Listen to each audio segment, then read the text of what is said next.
You're probably a new YouTuber, or you're still thinking of starting your channel this 2023, and that's why the title of this video has attracted you to actually click on it. Well, coming from a small YouTuber like yourself, I'm here to tell you the most important things that you need to start a YouTube channel this 2023. So you want to stay back and watch to the end of this video, and I promise you're going to gain beneficial information.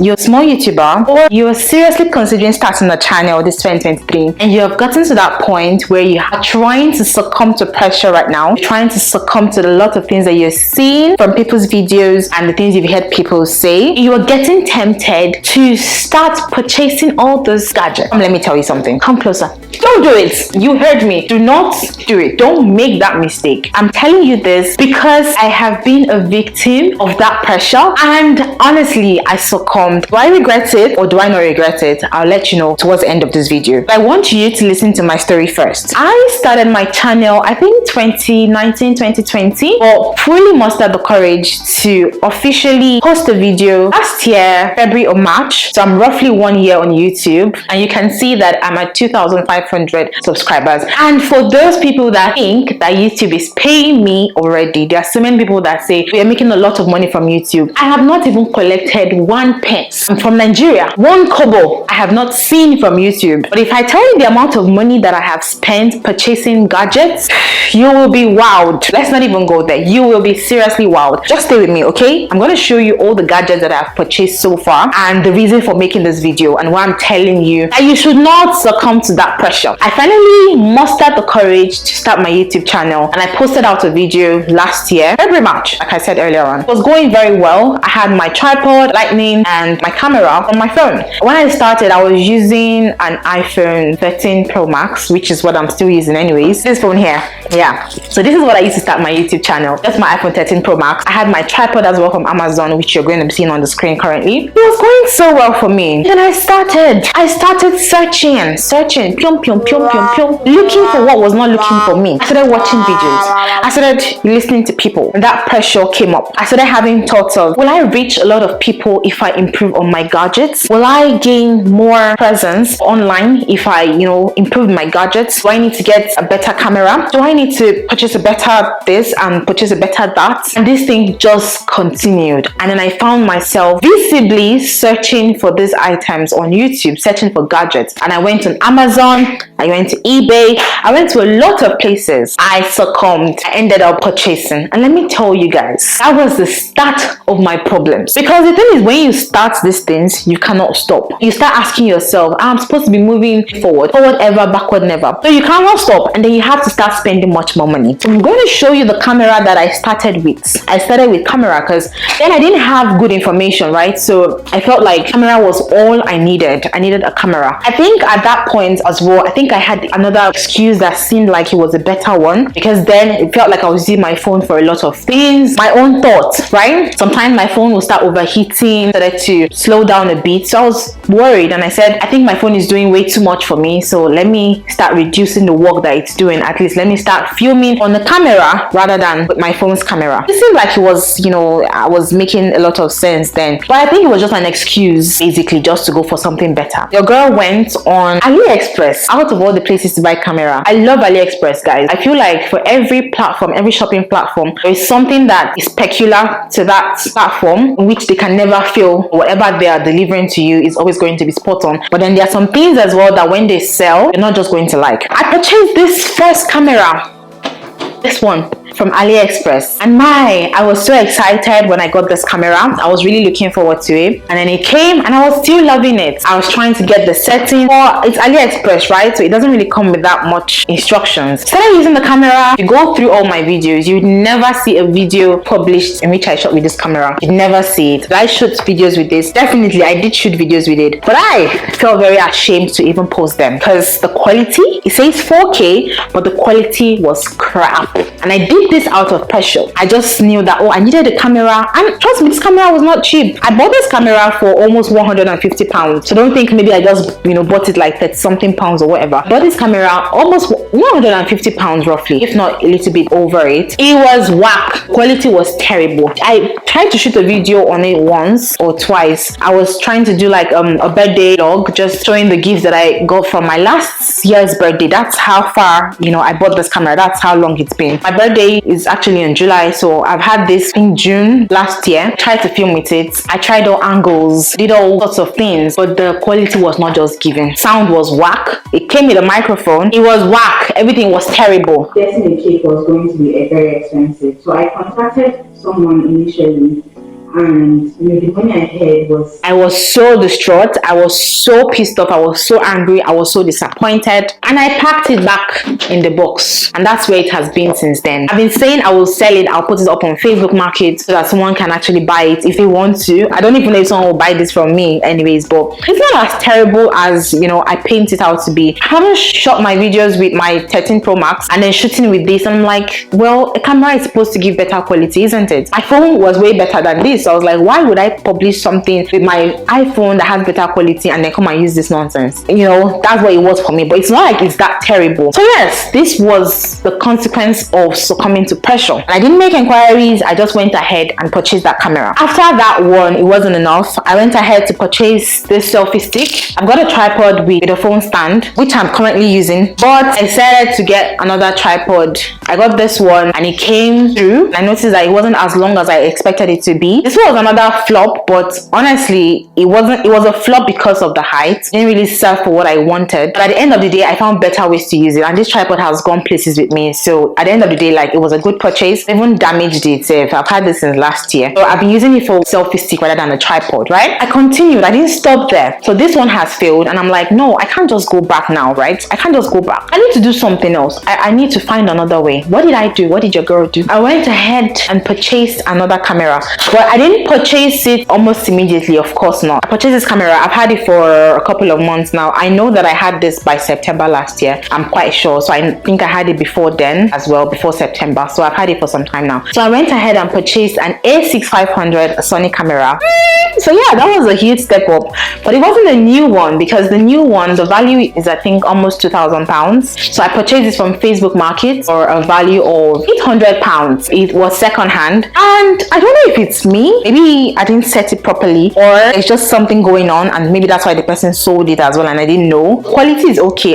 If you go through my previous videos, that's what I've been using to shoot my videos. But if you check my most recent videos, you notice that there's a difference in the quality, because I had to get another camera. Yeah, that's the problem. That's the thing. That's why you shouldn't even start in the first place. I got this, I was using it, but then it wasn't just really working for me. I used it for a reasonable time. I used it for a couple of months, unlike this other one that I didn't even use at all. I actually got another camera, not because I wasn't comfortable with the quality of this. I wasn't really comfortable with the quality, but it wasn't why I got another camera. I got another camera because I was trying to go into full vlogging, so I wanted to get another camera to support with getting different angles and all that stuff, honestly. Then I got this last camera, which I'm currently using to film. This one I got now is a Sony ZV-E10 for 700-800-ish pounds from Sony directly, and I noticed that the quality was way better than this one, the A6500, which is kind of absurd because this is supposed to be higher than the Sony ZV. Just like that, I dumped this one. So for some time now, I haven't used this to do any filming. It's been sitting down on my television stand for months, honestly. For 2-3 months, I haven't used it to film because I got this ZV, I think January of this year, and that's what I've been using all through. I haven't used this one to film at all. When it came to sound, I got this Lavia, whatever they call it, this microphones. This one comes with 2 microphones basically. This, I never regretted purchasing this, right? So this was the second thing I tried for sound. I told you that the other camera came with a microphone which was whack. So the next microphones I got were these ones, and this is perfect. I still use it today when I want to film on my phone for Instagram reels or random videos. I still use them. They're perfect. Okay, that was what I got before I finally upgraded to this one that I'm using currently. So this one is a Sony microphone on its own. The sound quality, I noticed that there's a defect with it, and currently I have plans of improving on my lighting and sound this year. That is my plan. I've started working on getting better lighting. Those are my plans for the year. Why have I made this video? I'm not even showing you everything per se. So this is a Sony ZV-E10 that I'm currently using to film now, and I had to get this handheld grip for my Sony camera just in case I want to vlog, trying to film when I'm in transit and all that stuff, just for more stability. This one costs £500 ish, or 400 and something pounds roughly. And guys, there are so many other things I won't be able to show you because they're either spoiled and I've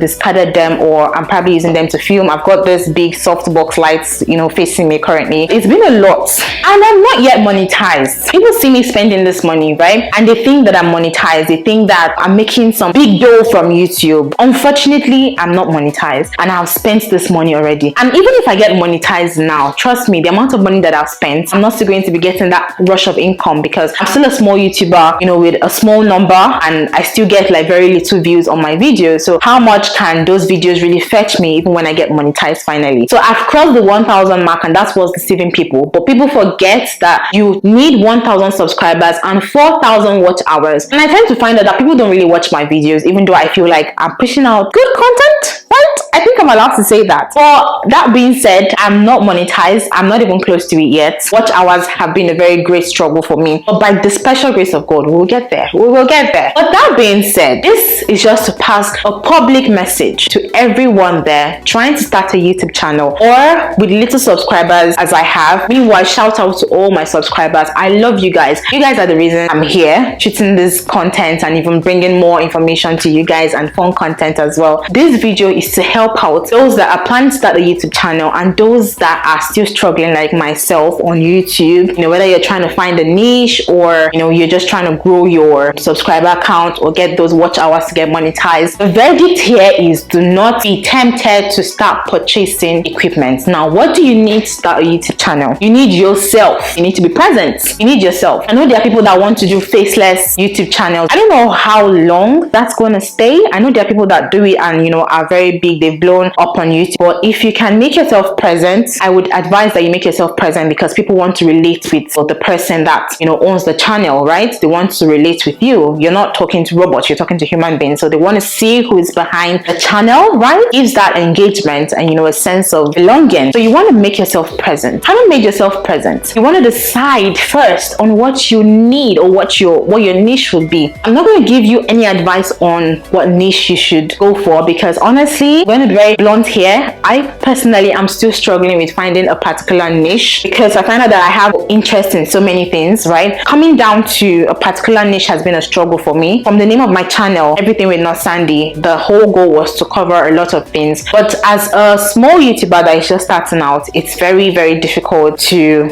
rotate through different niche. My advice to you, what I keep advising myself as well, is to come up with a particular niche that I would stick to. So you can work with 2 different niche or just one. If you've got a craft that you're doing beautiful, you can start up there, and then when you grow, you can now diversify into other things. So this advice is also for myself because we're still here, we're still struggling. I don't think you get to see this type of videos from small YouTubers, and that's why I feel like it's better if someone experiencing the same thing comes out to actually share their experiences, and that's what I'm doing on this video, right? I know that there are other big YouTubers that have talked about what you need to start a YouTube channel, how to start a YouTube channel, and that's why I didn't touch this topic for a very long time. But people have been asking me, this video is supposed to have come up a very long time ago, but I kept saying, what do I really know that I want to come and share? Oh, I just felt like I have a story to actually share. I could help the next person to save a whole lot of money, necessary money that you're going to spend, by just sharing my story, by you listening to me share my own story of everything that I have encountered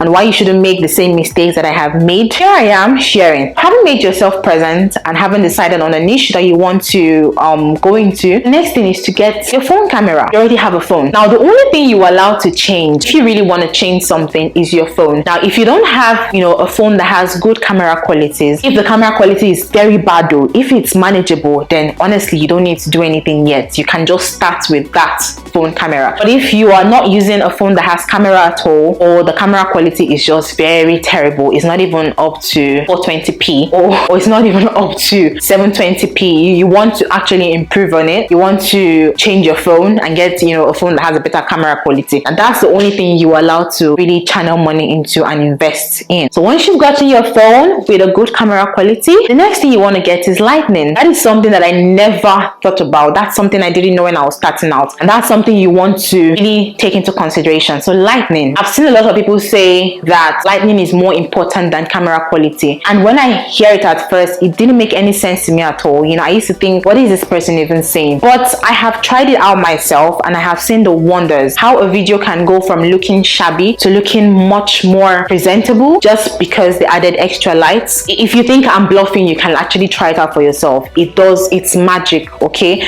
so you want to invest in lighting. Do you need a phone to record yourself? Of course, because you can't just position the light and know how do you record yourself, right? So the phone first, and then you go ahead and get lighting. It creates a lot of improvement. And what kind of lighting do you need to get? You don't need to go and start buying a soft box that is almost 200 pounds or whatever the case might be. A little tripod stand is fine, which is what I started with. I got my tripod from Amazon. It wasn't even up to 20 pounds. It was like 19 pounds and 90 something pence, almost 20 pounds, but really very cheap. Until date, I'm still using the tripod. It's literally facing me here while I'm talking to you. So you just want to go ahead and get that kind of tripod that has, you know, the ring lights on it, so you can be producing some type of light. And then it also has a phone stand. So once you have that, you have your phone stand on the tripod, you have your lighting, you are very good to go. Then if you want to go extra, like I said, you want to improve on your audio, right? So when you get like external microphones, what some of them tend to block out external sounds. All the sounds not just coming through your phone speaker, it shuts out some of the external sounds and picks up your voice more. You want to go for crisp audio, because I find out that some people would not even watch your videos. They might be playing a video, but they would rather just be listening to it while they're doing house chores or whatever the case might be. So the audio is also very important, right? So you want to get a little microphone. Like I said, this one, I got this as well from Amazon. Can't remember how much I bought it, but it was quite cheap. I don't think it was up to 20 pounds, maybe 15 pounds or thereabout when I bought it. I don't know what the current price is now, but you can get one of this or any other type you see, but something very little like this, it does a whole lot. Like the difference is when I'm recording with my phone microphone and when I attach this to my phone is amazing. Trust me, it's amazing. My voice is clearer, it's more audible. That is what you want to do when it comes to like audio, and you're good to go. Once you have these things, you are perfectly good to go. And you need to start organizing yourself. You already have your niche, so you just have to organize what videos you want to shoot, when you want to shoot, how often you want to shoot. That's no, I'm not going into all those things because I'm still struggling myself to find a pattern. Especially with my work schedule, I'm very busy at work, so I'm not going to go into all that. But basically, you already have your niche, so you work towards how often you feel comfortable posting, when you want to be shooting, if you want to post once a week or twice a week, and all that stuff. Now that's up to you depending on your schedule. If it's a full-time thing that you're doing, maybe you're unemployed currently, then fine, you can, you know, shoot as much as you want to and upload, you know, how many times you want to. But if you have a full-time job, then you might want to consider it just as a hobby temporarily, you know, and just do it at your leisure time before you get monetized, and then you might want to start creating more time for it. That's all you need, my dears. That's all you need. And yes, do not be like me trying to waste all that money that you don't even have, right? Don't do the things that I did. Do I regret it now? Coming to that question, do I regret my actions and all that? I don't regret it, and I'll tell you why. Hold on, I'll tell you why. I don't regret it because I have always been a girl that loves gadgets. From university, you see me with my phone, you see me with a tablet, you see me with my laptop, you see me with all that stuff. I have always loved gadgets, right? So when I look at them, I'm like, oh, I bought this, it flopped, but I don't feel a thing. Trust me, I don't feel a thing about it. And that's why I think I still have this camera that I bought, this one that was a major flop. That's why I still have it, and I don't feel pained about it or the money that was spent. It's a huge loss, but I don't think I feel that bad because I know that I can always sell it when I'm ready to sell it, when I can just put it out there. And, you know, I might not be able to sell it for, you know, the exact amount that I bought it, but I can always sell it. That's the most important thing. And like I said, I've always been a gadget person, so it doesn't hurt me to see so many gadgets around me. Actually, it's a turn on, right? It's a turn on for me. I just wish that I took out more time to make more research and more inquiries, you know, and not just rush off, go and buy anything like that and end up with this trash of a camera. Now that I've seen what this camera is doing and the quality and all, I can't even compare it to this one. So that's why I have the mind to call it trash camera. Yes guys, that's what I wanted to share in this video. So do not make the mistakes. These things that I've listed out are the most important things that you need to start a channel, a YouTube channel this 2023. And did I mention that you must have a functioning Google Mail account, right? Once you have a Google address, that's all you need to start your YouTube channel as well. That's what you're going to use to create your YouTube account. So if you want me to do a video and just show you how to briefly open a YouTube account, I'll be happy to do that. Okay, just let me know in the comment section, and let me know what you really enjoyed about this video. Let me know in the comment section. And if you've made similar mistakes like me, or you're one of those people that have succumbed to this pressure like me, like I did, let me know. Let's know your story as well in the comment section so we can talk about it. And if you're thinking of opening a channel and you have, you know, peculiar questions that you would like to ask, pop them in the comment section. Or if you want to ask me private questions, send me an email at everythingwithsandy@gmail.com, and I'll be happy to answer your questions. Like I said, we're all growing, so please like this video if you've learned something or you gained some kind of inspiration, and subscribe. All you have to do is just press the subscribe button and turn on the post notifications, so when I post similar content like this that you'd like to see, you'll be the first to see them. And I'll see you guys in my next video. Take care now. Bye.